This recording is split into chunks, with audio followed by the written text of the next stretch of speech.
Red Bun means we're live, a casual take with your boy Stephen Pepper, here to give a take off my chest. So they always say where there's smoke, there's fire. Or if you see smoke, there's probably a fire. Now, as much as I like to believe I don't see any smoke, I don't think there's a fire. Last night on Twitter, I couldn't help but go, do I smell smoke? No. Because there was a report that came out from Ricky Scoops that the Green Bay Packers have a trade offer on the table for Micah Parsons, which includes a $45 million per year contract. Now, if you know anything about NFL Twitter, you know Ricky Scoops is like this infamous insider who, he claims to be an insider, claims to have information. Something's right, something's wrong, but he hides behind this like dog persona. So I can't, no national guys picking this up. I can't tell whether this is real or not. No Schefter, no Rappaport, no Schultz. I can't tell this is real. But where there's smoke, there's fire, because a lot of Green Bay Packers podcasters and writers are trying to confirm, or they're saying that what they're hearing, that this is serious, that this could possibly happen, or the Packers are pursuing this. Now, I've always said I don't think Jerry's going to trade Micah, but where there's smoke, there's fire. Let's have fun for a second, okay? Like, imagine if the Packers had Micah Parsons. Oh my gosh. Isn't he the type of player they need? A superstar talent? Now, again, I don't think Micah's going anywhere. But if we were to take anything away from yesterday, Travis Kelce proposing to Taylor freaking Swift after 2 years after he calls her out on his podcast, is that you should always shoot your shot no matter if you think it's going to go in. And if you're the Packers, at least 2 firsts, a second-round pick, and a $45 million per year contract, that's a shot you absolutely have to shoot for Micah Parsons. Because if they had Micah Parsons today, I'm immediately picking them to win the division. I'm immediately flagging them as favorites to go to the NFC Championship game. Seriously, that's the type of player I think Micah Parsons is. Like imagine Matt LaFleur and a healthy Jordan Love. Remember, last year he was kind of banged up, Jordan Love. So their season was rocky. But imagine he's healthy. They go into Sundays knowing they got a defensive player of the year candidate ready to take care of him. Wouldn't that be great for them?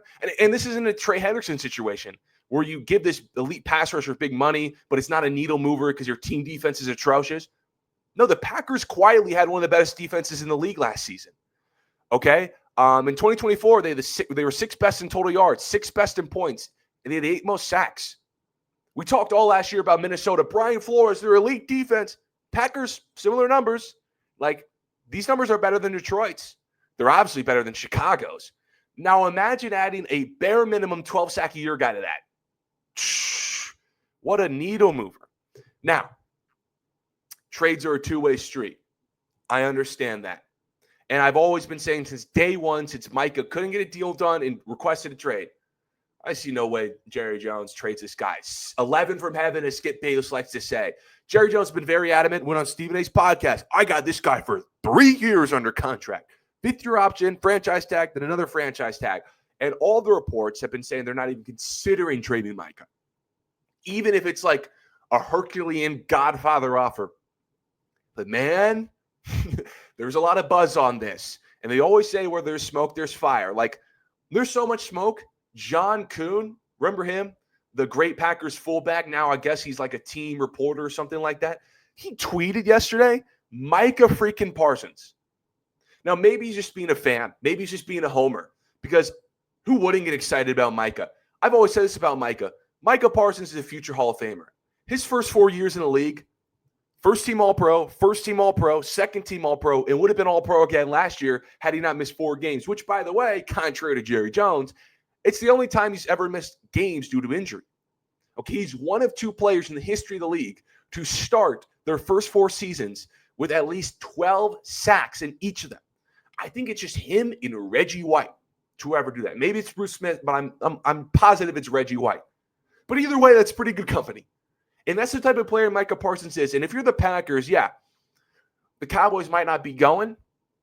But, bro, Gutekunst, you got to pick up the phone, and you just got to press. Shoot your shot. 2 firsts, a second, maybe additional pick, and have this contract ready for Micah because Micah ain't going to play if it's not for a contract. And the Packers have the assets. They have the cap space. If we learned anything from Travis freaking Kelce, who went on his podcast saying, Taylor, please, dude's making friendship bracelets. Taylor, would you date me? His shot went in. 2 years later, he's going to marry arguably the biggest artist on the planet. That's the shot. A tight end in the National Football League. If that shot can go in, why can't the Packers shot? Or at least why can't they shoot it? So I don't know how real this report is. It's from Ricky Scoops. Again, take it with a grain of salt. But wouldn't this be great for the Packers? Let's just have fun and think about it. But I appreciate everyone for tuning into this episode of A Casual Take. Follow me on Twitter at StephenPepper38. And until next time, see ya.